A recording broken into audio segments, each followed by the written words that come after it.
The sun had barely risen as we woke to the serene sight of Shkodër Lake, its waters shimmering under the first light of dawn. Still a bit groggy from the previous day's travels, we gathered our belongings, ready to embark on another day of exploration. The faint light crept through the windows as we made our way to breakfast, served at open-air tables just outside the hotel. Our breakfast was simple yet satisfying. Fried eggs, fresh bread and an assortment of cheese, and a selection of vibrant fruits and vegetables. It was a familiar spread, much like the meals we'd enjoyed over the past 2 days, but it gave us the energy we needed to start the day.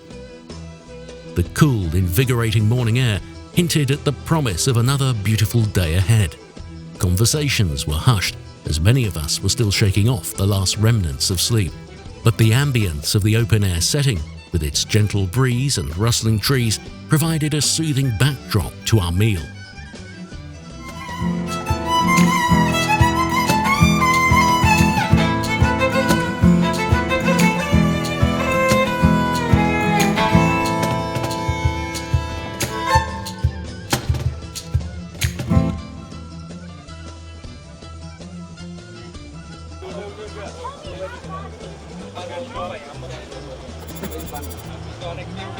Our destination was the historic castle of Rozafa, one of Albania's most storied landmarks.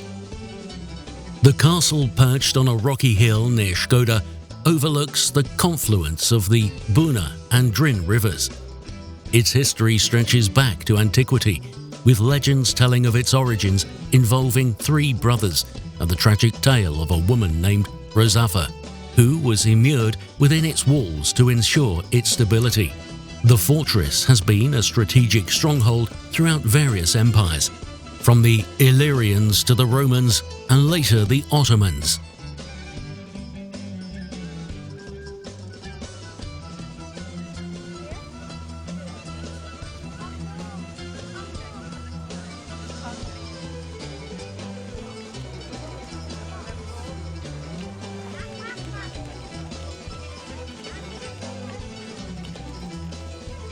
To reach the castle, we transitioned from our bus to a smaller minibus and then to a 7-seater vehicle for the final leg of the journey.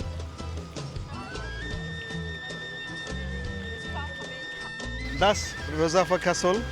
If we walk, it will take another 25 minutes. And if we hire this bus, they will take us like in 20 seconds. The bus will charge £1 each way. Yeah, so it's £2. So £2 back and forth. Here's the offer for the people here. Is anyone wants to sponsor the entire group? Though the ride was short, our group leader, ever the thoughtful planner, requested sponsorship to cover the cost. Our generous participant contributed €45 to ensure we all reach the castle together.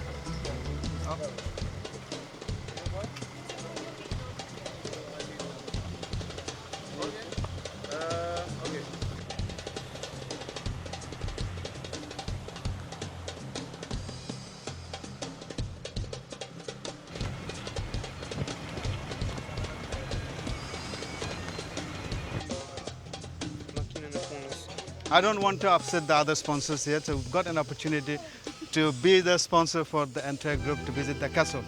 The price is for the group is €72. Anyone or some brothers sisters come together and do it.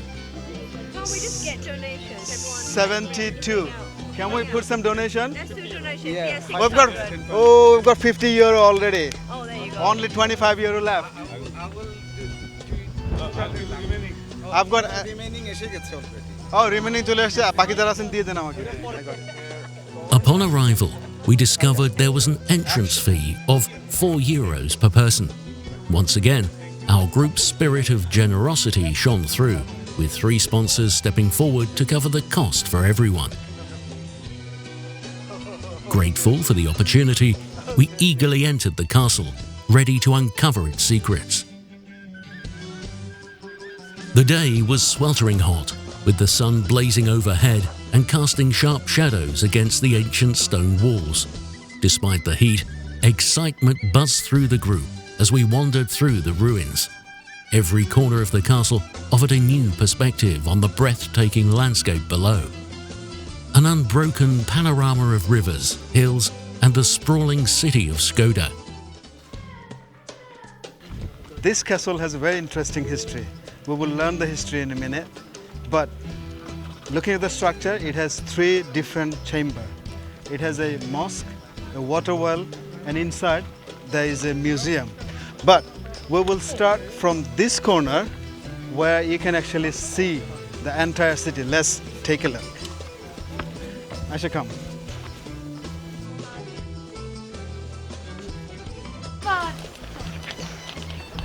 Welcome to Shkodër, the city of 3 rivers and a beautiful castle and the biggest lake inside Albania.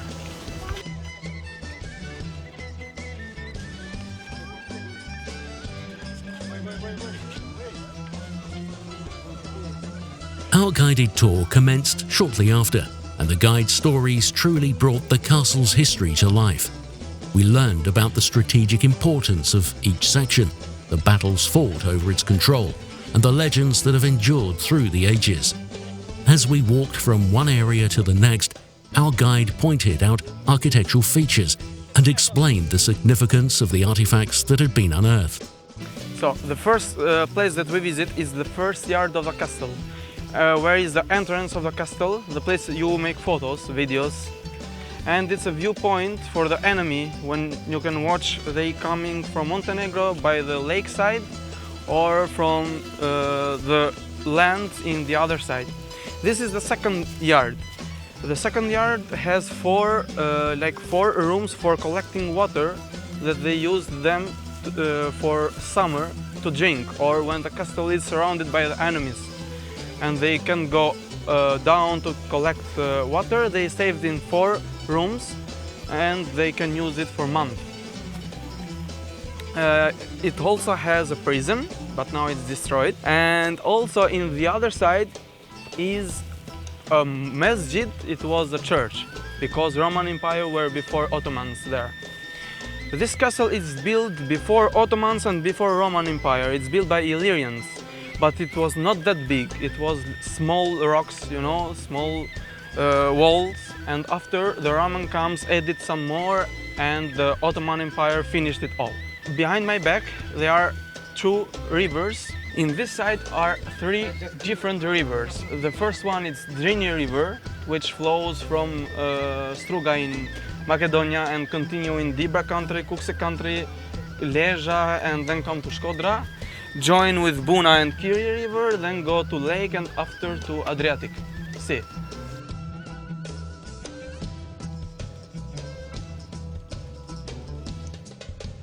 After our guided tour, we took a much-needed break at a cafe perched atop the castle hill.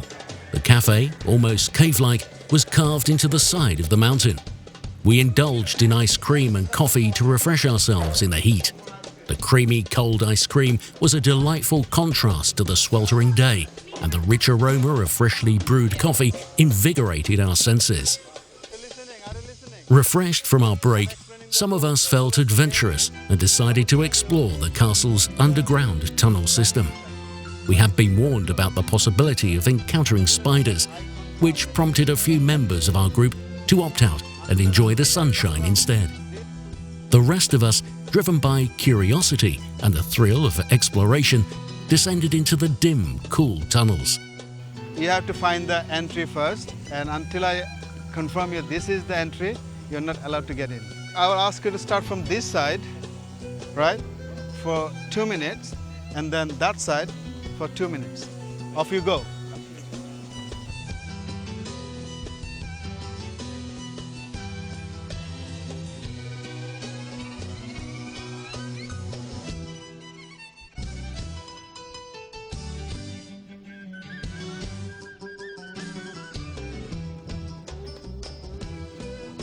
We are in a hideout space in Rozafa Castle. These chambers used to be small prison rooms. We offered a challenge for our kids. Whoever finds the entry and the exit, we will reward them. So we're waiting here and see who comes first, who actually invent this place first. Yay! After our subterranean adventure, we emerged back into the open air, where the temperature had mercifully dropped. The cooler breeze was a welcome change, carrying the scent of grass and distant water from the surrounding landscape. Reunited with those who had stayed above ground, we shared stories of our discoveries and made our way back to the coach. Back on the coach, we set our sights on Kosovo, eager to continue our journey. The drive was smooth, a welcome change from some of the twistier roads we had previously encountered. As we travelled, we were treated to sweeping views of endless wheat fields, their golden hues dancing under the sun. The scenery was stunning, with rolling hills and patches of wild flowers adding bursts of colour to the landscape. After a few hours on the road, we stopped at a charming roadside restaurant to stretch our legs and enjoy a meal. The restaurant was beautifully situated, offering a breathtaking view of a vast meadow that sloped down to a shimmering lake. As we took in the vista, we noticed a peacock strutting proudly outside, its iridescent feathers catching the light and captivating everyone's attention. Our journey continued as we approached the border control between Albania and Kosovo. The process was surprisingly smooth and efficient, with professional staff guiding us through each step. Before long, we were back on the road, having successfully crossed into Kosovo with minimal delays. This smooth transition set a positive tone for the next phase of our travels. As we veered deeper into Kosovo, we couldn't help but notice the striking similarities between its agriculture and architecture and that of Albania. After crossing the border, we journeyed to Prizren, a city located in southern Kosovo, with a diverse history shaped by various cultures and powers. Originally inhabited by Illyrians and later controlled by the Romans, Prizren became an important centre under the Byzantine Empire. In 1455, the Ottomans took over, and Prizren thrived as a key administrative and commercial hub, marked by significant Ottoman architecture like the Sinan Pasha Mosque. During the 19th century, Prizren became a focal point for Albanian nationalist movements. After the Balkan Wars, the city became part of Serbia and later Yugoslavia. Prizren faced significant turmoil during the Yugoslav wars in the 90s, including ethnic conflict and displacement. Following NATO intervention in 1999, Kosovo was placed under UN administration, and in 2008, Kosovo declared its independence. Here, in this ancient valley in Kosovo, Prizren. The word Prizren came from two parts of this word, Pri and Zeranda. Pri means fortress or town. Zeranda came from the Albanian ancestor Illyrians, and during Roman time it used to call Taranda, and in the modern time it became Zeranda. Prizren comes from Pizaranda. Behind me is the Sinan Pasha Mosque. Was built in 1650 by Sinan Pasha, was an Ottoman Vizier architect, the same architect who built the famous Blue Mosque in Turkey.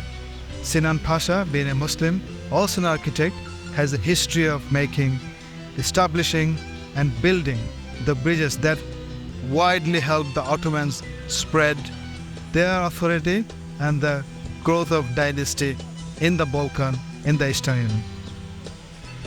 Right at the right, we have this Prizren fortress. Right at the back, we've got this Orthodox church.